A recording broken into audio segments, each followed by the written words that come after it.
अगर आपका मान लीजिए सेमेस्टर बैक लगा होगा एक तो पेपर में, ठीक है, तो वो पेपर को क्या आप तो जरूर क्लियर कर लिए होंगे। फाइनल जो सर्टिफिकेट होता है वो भी आपके पास आ चुका होगा। अगर चाहे बीटेक किए हैं तो उनके पास क्या ऑप्शन रहता है, जेई एसएससी दोनों का ऑप्शन रहता है, यानी कि जेई को एसी मिलता है, एसी वाला रूम मिलता है यहाँ पे ट्रेनिंग करने पाइएगा तो। और 7 तारीख से हम बाहर नजर आएंगे अपने वाइफ के साथ। हेलो दोस्तों, आदाब, नमस्कार, सत श्री अकाल। मैं आपका दोस्त इंजीनियर गुड्डू श्रवण आपके अपने यूट्यूब चैनल में तहे दिल से स्वागत करता हूं। दोस्तों, ये वीडियो आज उनके लिए खास होने वाला है जो कि हमेशा ये क्वेश्चन पूछते रहते हैं कमेंट बॉक्स में कि सर हमारा डिप्लोमा जब हम कर रहे थे, बीटेक हम कर रहे थे तो हमारा सेमेस्टर बैक लग चुका है। यानी कि कोई कोई का क्या होता है कि वो कोई कोई एक सब्जेक्ट में, 2 सब्जेक्ट में फेल हो जाते हैं, जिसके चलते उनका सेमेस्टर बैक लग जाता है बीटेक में या डिप्लोमा में। तो उन लोग जो है जिसका बैक लगा है वो आरआरबी जूनियर इंजीनियर बन सकते हैं कि नहीं बन सकते हैं, पूरा इस वीडियो में चर्चा करेंगे डिटेल से। दोस्तों, एक्चुअली में क्या है दोस्तों कि आप लोगों को तो बैक लगवाना नहीं चाहिए था, आप लोगों को अच्छे से पढ़ने का काम था। क्योंकि कहीं ना कहीं दोस्तों, अगर आप जूनियर इंजीनियर बनना चाहते हैं, आप मान लीजिए एसएससी जेई बनना चाहते हैं, आरआरबी जेई बनना चाहते हैं, तो कहीं ना कहीं जो वो स्टडी आप करते अच्छा से तो यहाँ पे वो काम आने वाला था। क्योंकि दोस्तों जो वहाँ लगभग सिलेबस होता है वही यहाँ पे सिलेबस होता है। इसलिए आपको जब जूनियर इंजीनियर बनना था तो उस समय आपको अच्छे से पढ़ने का काम था, और जो कि अभी बहुत अच्छा काम आता तैयारी करते इस समय। लेकिन छोड़िए, लग ही चुका है बैक तो अब क्या होगा, उस बात करने से कोई फायदा नहीं है। लेकिन दोस्तों, हम ये बताना चाहेंगे कि आप जूनियर इंजीनियर बन सकते हैं कि नहीं बन सकते हैं, सीनियर सेक्शन इंजीनियर रेलवे में बन सकते हैं कि नहीं बन सकते हैं। तो दोस्तों देखिए, अगर आपका मान लीजिए सेमेस्टर बैक लगा होगा एक तो पेपर में, ठीक है, तो वो पेपर को क्या आप तो जरूर क्लियर कर लिए होंगे, ठीक है। फाइनल जो सर्टिफिकेट होता है वो भी आपके पास आ चुका होगा। तो यानी कि दोस्तों, जब आपके पास फाइनल सर्टिफिकेट आ चुका है तो रेलवे क्या खोजती है, चाहे कहीं भी आप जाते हैं तो वो सर्टिफिकेट ही मांगती है आपसे। क्वालिफिकेशन ही चेक होता है कि आपके पास सर्टिफिकेट है, और सर्टिफिकेट तभी आपको मिलता है जब आप पास कर जाते हैं, ठीक है। यानी कि सारे सब्जेक्ट आप क्लियर कर लिए होंगे, टाइम तो मिलता है क्लियर करने के लिए, तो क्लियर कर लिए होंगे तब आपको सर्टिफिकेट मिला होगा। तो अगर आपके पास डिप्लोमा या बीटेक का फाइनल सर्टिफिकेट होगा जो मिलता है, तब आप रेलवे में junior engineer, senior section engineer जरूर बन सकते हैं। जो बीटेक किए होंगे वो सीनियर सेक्शन इंजीनियर तक बन सकते हैं, और जो केवल डिप्लोमा किए होंगे वो सिर्फ जूनियर इंजीनियर ही बन सकते हैं रेलवे में एग्जाम के थ्रू। बाद में वो प्रमोशन होकर एसएससी भी बन सकते हैं, लेकिन डायरेक्ट रिक्रूटमेंट के थ्रू जो बीटेक किए हैं वही सीनियर सेक्शन इंजीनियर बन सकते हैं, और जो डिप्लोमा किए हैं वो सिर्फ जूनियर इंजीनियर बन सकते हैं। तो आपको डरने की बिल्कुल ज़रूरत नहीं है। उस समय तो आप ठीक से पढ़े नहीं, इसीलिए शायद बैक लगा होगा। तो अभी आपको क्या करना है कि सही से तैयारी करना है, ठीक है। एक एक पॉइंट को अच्छे से कॉन्सेप्ट क्लियर करना है और पढ़ना है। अब बहुत सारे लोग हमेशा ये पूछते रहते हैं कि कौन सा बुक को फॉलो करें। तो सबसे पहले तो हम ये कहना चाहूँगा कि जो उस समय आपका जो सिलेबस पढ़ाई हो रहा होगा जिस बुक से, उस बुक को आप सबसे पहले अच्छे से पढ़िए, ठीक है। इसके बाद आप आर.एस. खुरमी का ऑब्जेक्टिव आता है, 5000 प्लस हो गया, ठीक है। आपका आर.के. जैन, जे.के. गुप्ता का बुक आता है, ये सब बुक को आप टेक्निकल के लिए फॉलो कर सकते हैं।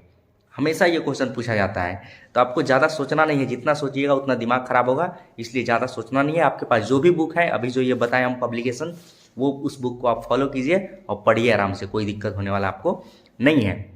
तो इस बात से आपको अब बिल्कुल डरना नहीं है कि हमारा सेमेस्टर बैक है, पेपर में फेल हुए हैं, बाद में क्लियर हुआ है, तो इस टाइप से आपको कोई दिक्कत होने वाला नहीं है। बस आपके पास फाइनल सर्टिफिकेट जो मिलता है वो होना चाहिए, और जो भी आपके पास पासिंग मार्कशीट है वो भी होना चाहिए। क्योंकि वैसे मार्कशीट का तो ज़रूरत पड़ता नहीं है, लेकिन कभी कभी लोग चेक करते हैं डॉक्यूमेंट वेरिफिकेशन के समय, ठीक है। वैसे केवल मार्कशीट का ही जमा होता है, लेकिन लोग चेक कर लेते हैं कभी कभी।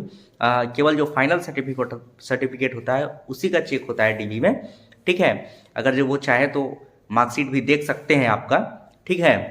तो इससे आपको कोई दिक्कत होने वाला नहीं है। दोस्तों, डिप्लोमा करने के बाद क्या होता है, लड़कों को उनका माइंड में ये फिक्स हो जाता है कि हमको जेई बनना है, या तो एसएससी जेई बने या रेलवे जेई बने, चाहे कहीं और जेई बने। अगर चाहे बीटेक किए हैं तो उनके पास क्या ऑप्शन रहता है, जेई एसएससी दोनों का ऑप्शन रहता है। तो यानी कि लगभग 90% लोग डिप्लोमा करने के बाद डिप्लोमा बीटेक करने के बाद जेई एसएससी बनना चाहते हैं। लेकिन 90% तो जेई बनना चाहते हैं, एसएससी बनना चाहते हैं, लेकिन उसमें से 90% को ये पता नहीं है कि पढ़ना क्या है। हमेशा वो कंफ्यूज है, हमेशा बस यही सोचते रहते हैं कि पढ़े क्या पढ़े। तो इससे ये सब बिल्कुल नहीं सोचना है आपको, ठीक है। पहले तो क्या है कि आप जो उस समय जो आपका सिलेबस था कॉलेज टाइम में, वही सिलेबस है आपका, ठीक है। आप कोई भी जेई एसएससी बनना चाहते हैं तो ज़्यादा कुछ नहीं डिफरेंस होता है सिलेबस में, आपको वही चीज़ सबसे पहले क्लियर करना है, उसको पढ़िए आप। फिर एक आप एक्स्ट्रा क्या है कि टेक्निकल आप उसी को पढ़िएगा तो क्लियर हो जाएगा अच्छे से। अगर जो आप उस समय पढ़े होंगे तो क्लियर हो जाएगा, अगर जो उस समय पढ़े होंगे आप भूल गए हैं तभी पढ़िए उसको, ठीक है। और फिर क्या है कि नॉन टेक्निकल एक आता है आपका CBT 1 में केवल नॉन टेक का एग्जाम होता है, क्योंकि आप CBT 1 पास कीजिएगा तभी आप CBT 2 के लिए एलिजिबल होइएगा।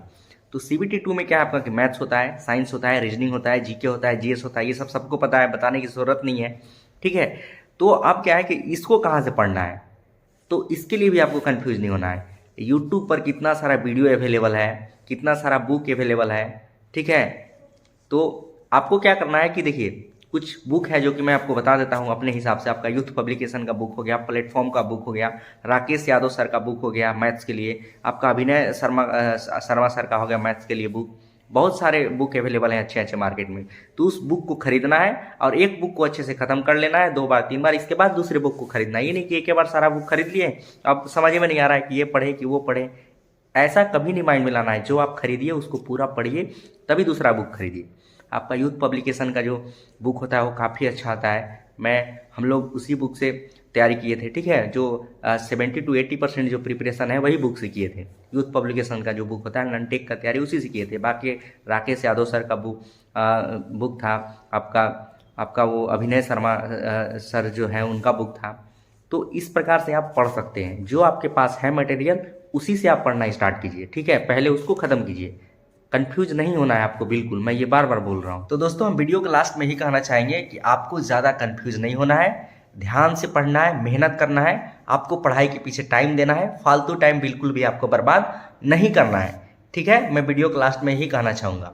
और दोस्तों बाकी देखिए सकते हैं कि हम अभी यहाँ पे ट्रेनिंग में हैं। देखिए बहुत कोई पूछते रहते हैं कि आपका ट्रेनिंग कितना दिन का होगा, तो अभी मेरा जुलाई तक ट्रेनिंग चलेगा यहाँ 6 महीने का, फिर 6 महीने का फील्ड ट्रेनिंग होगा। अभी मैं IRTMTC प्रयागराज में हूँ, जिसको इलाहाबाद का कहा जाता था पहले, अभी नया नाम हुआ है प्रयागराज। तो आपको देखिए इस प्रकार से हॉस्टल मिलेगा रहने के लिए, बेड मिला है, हमारे 2 पार्टनर और हैं इधर उधर, मतलब एक ग्रुप में 3 आदमी। तो वो लोग अभी नहीं है, देखिए बेड और बिखार के गए हैं, आप लोग समझ ही सकते हैं लड़का लोग जहाँ रहता है वो। देखिए इस टाइप का कुछ रूम है। यहाँ पर देखिए AC बैंड भी लगा हुआ है, यानी कि JEE को AC मिलता है, AC वाला रूम मिलता है यहाँ पे ट्रेनिंग करने आप आइएगा। तो जो नया वाला हॉस्टल है उसमें AC रूम है, और जो पुराना वाला है उसमें AC नहीं है, तो JEE को नए वाले दे देते हैं। तो इस प्रकार से कुछ अभी लाइफ कट रहा है। लेकिन दोस्तों हम हॉस्टल में नहीं रहना है हमको। अभी बस कितना तारीख तक है, 6 तारीख तक है। 6 तारीख के 7 तारीख को सुबह हमारी वाइफ आ जाएगी, हमारे फैमिली आ जाएंगे, तो मैं बाहर रूम लिया हूँ, मैं बाहर चला जाऊँगा। तो रूम इसलिए लिया हूँ दोस्तों कि यहाँ पे देखिए, यहाँ पे हॉस्टल सिर्फ फ्री में है, लेकिन खाने के लिए पैसे लग रहे हैं। और पैसे हैं दोस्तों जो कि क्या है कि जितना पैसे लग रहे हैं यहाँ फिर खाने के लिए लगभग 230 रुपये लग रहा है एक दिन का। तो उतना में क्या है कि हम बाहर अच्छा से रह लेंगे, ठीक है। 6-7 हज़ार रुपये हम अकेले खर्चा कर रहे हैं, अगर 8-9 हज़ार पूरा मिल के करते हैं खर्चा, तो हम अपने फैमिली के साथ बाहर रह लेंगे अच्छे से। इसलिए दोस्तों हम बाहर रूम ले लिया हूँ, और 7 तारीख से हम बाहर नज़र आएंगे अपने वाइफ के साथ। तो ठीक है दोस्तों, इस वीडियो में इतना ही। अभी तक हमारे चैनल को सब्सक्राइब नहीं किया है तो कृपया करके सब्सक्राइब कर दीजिएगा, वीडियो को लाइक और शेयर कर दीजिएगा, और जो भी डाउट होगा दोस्तों कमेंट बॉक्स में कमेंट जरूर करें, ठीक है दोस्तों। मिलते हैं नेक्स्ट वीडियो में, तब तक के लिए